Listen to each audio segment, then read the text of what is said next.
copper bus bar inside a 200 kilowatt NVIDIA rack runs hot enough to soften. The chip is not the bottleneck anymore, the wall is. 7 stocks.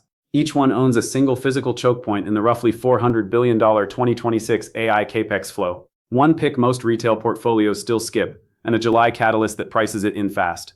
If you are not subscribed to Stock Pulse Alpha yet, hit that subscribe button right now and ring the notification bell. Quick mental check before we move. Name the real bottleneck in AI right now. Not the chip, not the model, the thing the chip plugs into. 5 seconds go. Picture a single dollar inside Microsoft's 2026 capex budget. It leaves Redmond books revenue at NVIDIA, then quietly keeps moving. 90 cents of it lands at TSMC, at Micron, at a power switchgear vendor in Ohio, at a utility holding a 4.5 gigawatt grid interconnect in Texas. Hyperscaler capex from Microsoft, Meta, Alphabet, Amazon, and Oracle is tracking toward roughly $400 billion in calendar 2026 based on each company's most recent quarterly guidance. Alphabet alone raised its 2026 capex floor to $93 billion on the October 28, 2025 call. The chip captures the headline, the choke points capture the cash. That single sentence is the entire thesis of this portfolio. Owning NVIDIA without owning the fab, the memory, the rack, and the grid leaves you exposed to the wrong half of the invoice.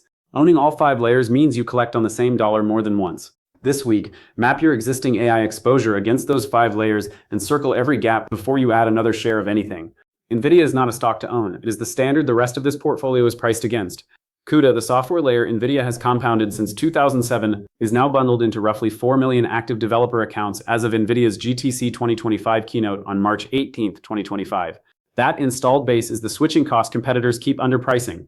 The reason I keep weighting NVIDIA high anyway is the multiple, not the narrative.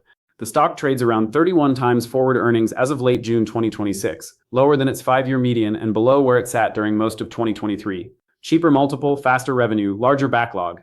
Data center revenue grew 55, 62, 73, and 85% year over year across the last 4 reported quarters, acceleration, not deceleration. The July 2026 catalyst is concrete. Vera Rubin shipments begin volume ramp this quarter, and Q2 CapEx updates from Microsoft and Meta land between July 24th and July 31st. Set a buy threshold at any pullback that pushes forward P/E under 28 during the July earnings window and add in 2 equal tranches. Every name in this portfolio designs a different chip. One company physically manufactures them all. NVIDIA's Blackwell, Apple's M-series, Broadcom's custom accelerators for Google and Meta, AMD's MI-series, even Tesla's Dojo wafers, all of them roll off Taiwan Semiconductor's leading-edge nodes in Hsinchu and Tainan. TSMC produced roughly 92% of the world's sub-7 nanometer logic in its Q1 2026 results released April 17, 2026. And management raised full-year 2026 revenue growth guidance to a mid-30% range on that same call. One foundry, every customer, no second source. For a retail investor, that math is the cleanest hedge in the portfolio. You do not have to pick which chip architecture wins the AI workload war. TSMC bills regardless. The real risk is not competitive, it is geopolitical, and the Arizona Fab 21 ramp through 2026 directly reduces it. Watch the monthly revenue print TSMC releases on the 10th of every month by any single day drop greater than 4% that is driven by Taiwan Strait headlines rather than fundamentals. Here is the number that broke most analyst models last quarter. Broadcom's AI semiconductor revenue printed at $10.8 billion in fiscal Q2 2026, reported June 5, 2026, up 143% year over year. Then management did something rare on a $1.4 trillion mega cap. They raised the long-range target. CEO Hock Tan now guides AI silicon revenue above $100 billion by end of fiscal 2027, anchored by named XPU programs at Google, Meta, OpenAI, and a 4th customer disclosed only as a US hyperscaler. Custom silicon is no longer a side bet against NVIDIA. It is a parallel architecture every hyperscaler is funding, because their inference cost per token is now a board-level metric. For a portfolio, that changes the question from NVIDIA or Broadcom to NVIDIA and Broadcom in what ratio. The cleanest setup is a 2-to-1 weighting toward NVIDIA, then rebalanced after every Broadcom earnings beat that lifts the 2027 AI revenue floor. Mark your calendar for the September 4th, 2026 fiscal Q3 print. That is the next time the $100 billion target gets stress tested in public, halfway in. The next 4 names are where most portfolios miss the real choke point, including the one Tim Cook just admitted Apple lost control of. Subscribe, like, and drop the ticker you are most underweight in the comments. On October 23, 2025, Anthropic published a single blog post that changed how I think about Alphabet. The post confirmed Google had agreed to supply up to 1 million TPUs to Anthropic over the following 18 months. Anthropic is the company building Claude, the model most directly trying to take Gemini's enterprise customers. Google armed its single largest commercial competitor with its best silicon. Confidence at that level is its own moat. Alphabet is the only public company that owns the chip, the data center, the the cloud platform, the foundation model, and the consumer surface used by 3 billion people daily. No other name on this list owns more than 3 of those layers. Google Cloud crossed an $80 billion annual revenue run rate in the most recent quarter and is growing above 30% year over year, the closest large cloud growth rate to AWS and Azure combined. Forward earnings near 23 times remain the cleanest valuation in the mega-cap AI cohort. Add Alphabet on any tape that takes the stock under $200 during the July 22, 2026 Q2 print. What is actually rate-limiting AI right now? It is not chips, and it is not models. It is high-bandwidth memory, the stacked DRAM that feeds every NVIDIA and Broadcom accelerator on Earth. Only 3 companies make HBM at scale: SK Hynix, Samsung, and Micron is the only one headquartered in the United States.